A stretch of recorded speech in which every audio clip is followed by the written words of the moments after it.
So this happened when I was 16, visiting my grandma, who lives in a small town in Poland. Just for context, it was summer. My family wasn't with me at the time. As you can imagine, living without my parents for a short time was a dream. I could stay out as late as I want to, without my parents being able to prove it. Now, at 16, you feel like you're invincible. You don't really think about how many messed up people there are in this world. Because of this mindset, I wasn't really worried about walking alone at night.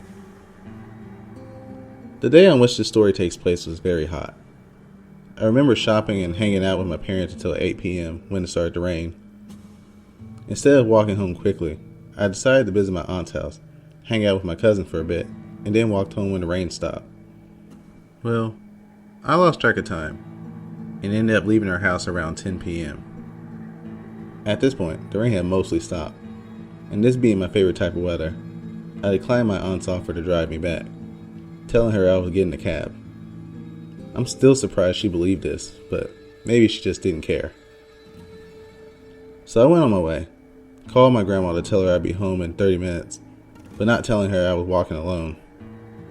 If there was one thing that scared me, it was the huge train tracks which you had to cross in order to get to my grandma's house the fastest.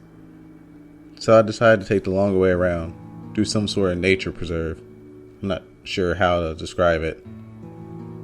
I enjoyed my walk through the light rain until the long metal bridge came into my view.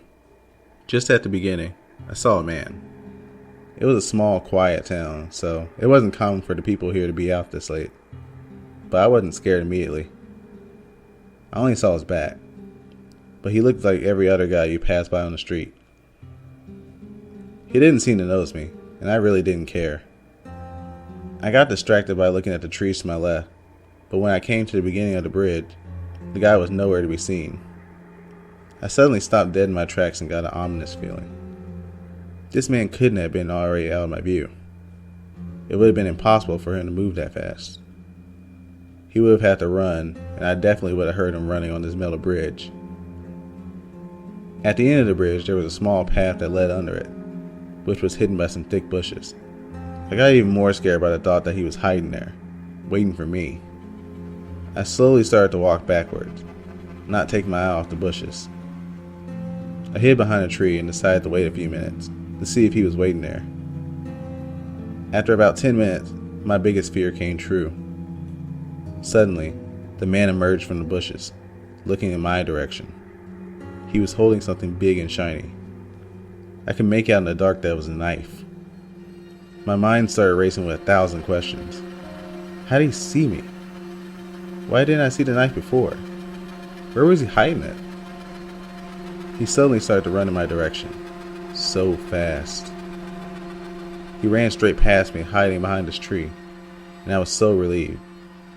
When he was out of sight, I ran faster than I ever had, not stopping to look behind me, being frightened the whole way back, thinking that he'd somehow find me and do whatever sick thing he had in mind. Luckily, I arrived home safely. My grandma was already waiting for me, already mad. I decided not to tell her what happened, partially not to worry her, but also so she wouldn't tell my parents about our secret curfew. Looking back, this was one of the stupidest lies I've ever told, because of what happened a month after this incident. 2 teenage girls around my age were stabbed dozens of times by this bridge. One body was found about 30 meters from it, and the other one was thrown into the nearby river. To this day, nobody knows who did it, but I'm pretty sure it was that same man who I encountered. I was too scared to come out and tell anyone about what happened, but I can't help but feel that those 2 girls would be alive today if it wasn't for my stupidity.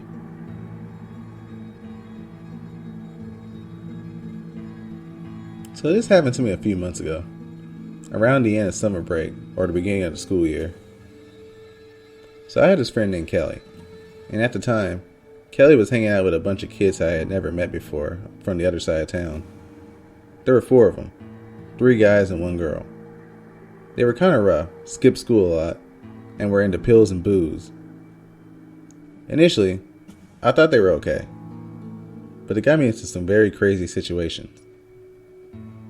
One day, the 6 of us, me, Kelly, and the weirdo kids, We're sitting by the pool, having a little vodka and the smoke. So by the end of that, I was a little stoned, and thereby a little confused. I got into a car that belonged to the oldest guy, Joe. All of us hauled our stupid butts up to the Dollar General to get some Starburst and Skittles. At this point, I started getting a little anxious, because one of the guys, a tall, lanky, blonde, creepy-looking guy, suggested we all go and hang out at his place. I had been getting strange vibes from him ever since I met him. I was seriously opposed, but nobody was really listening to what I had to say in the loud, smelly car. We arrive at the creepy guy's apartment. It's in a very terrible part of town, with run-down buildings and shady people standing on the corner. The kind of setting you expect to get murdered in. We had gotten parked, and I was sitting in the back of Joe's car when a man yanks open the door closest to me, sticks his face really close to mine, and proceeds to laugh really loudly in mine and Kelly's face. This wouldn't have been so terrifying if he hadn't looked so creepy. He was white, middle-aged, trashily dressed, stocky, bald, with a front tooth missing, and was wearing really bright blue contacts. Just really weird looking, and definitely drunk. I was still pretty high, and this scared me. I really thought I was about to be kidnapped. A few people called him away from us, thankfully, and he lurched off somewhere else. My friend and I reluctantly get out of the car and walk in the creepy guy's front yard. A few moments later, Joe gets a call from his mother, who is pissed because she figured out he skipped school again.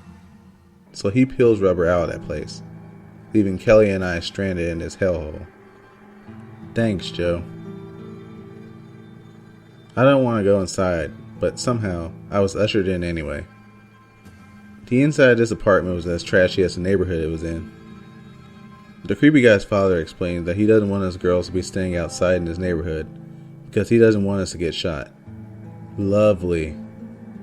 My alarm bells are exploding right now, and I want to leave so bad. Kelly begins to walk upstairs and I follow, not wanting to be alone in this place. Creepy guy is sitting upstairs smoking a cig and asks us if we'd like to take a seat. The only thing to sit on is his mattress. I adamantly refuse and quietly get the message to Kelly that I want to leave. Now. Well, our only transportation was Joe, who's now MIA. Creepy guy's mom offers to take us back to Kelly's place. And this seems like a ray of sunshine, even though she seemed kind of messed up too. We enter her van, which has no seats in the back, so we're sitting on the floor scared out of our minds. Before leaving, she informs us that she's on new medication and apologizes if her driving is not so great. Awesome. Drugged up crazy lady driving me and my friend halfway across town. Fortunately, we get back to Kelly's house safely, but that was the scariest experience I've ever had in my life. I didn't know if I'd be kidnapped or shot or who knows what else. I'm just glad I got out okay. So, creepy guy, let's never meet again.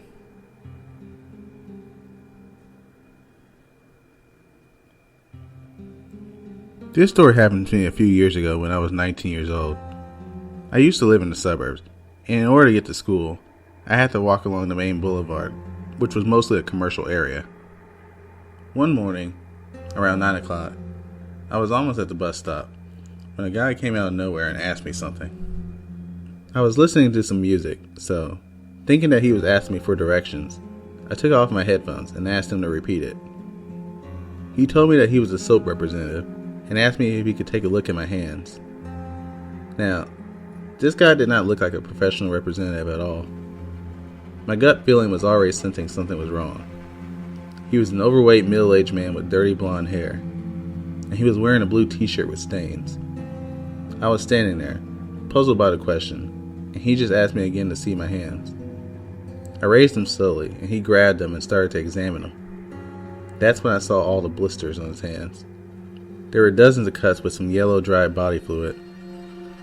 Up until now, I've never seen anything like this. I quickly took my hands away and he told me that mine were dry and that I could use some really good soap. He then asked me if I wanted to go back to his car and have a look at the soap and maybe buy some. I refused, Told him that I wasn't interested and I was in a hurry, and I walked away. I rushed to school just looking at my hands, hoping that I didn't catch some weird disease. I washed them at least 3 times. I told my friends at school about the encounter, and we just laughed it off, as I always meet weird people and I have curious stories to tell. Fast forward 2 years later. I just spent the night at a friend's house in another neighborhood. We drank all night and I had a solid hangover. My friend teaches tennis to kids early in the morning, so he drops me off at a bus stop in front of a commercial center. It's Saturday, 7 a.m., and there's no one in sight. I just sit down and wait for the bus. Suddenly, someone arrives behind me and asks if I would like to buy some soap. I recognize the guy from 2 years ago. I get up quickly and I tell him that I recognize him. He gets really uncomfortable. He tells me that it's really unlikely and it was probably just a colleague. I tell him that there's no mistake. I met him 2 years ago and I specify where. He stares at me blankly, turns around, and runs to his old rusty car. He speeds off and drove away. My heart was pounding, and I could not believe that it happened to me again.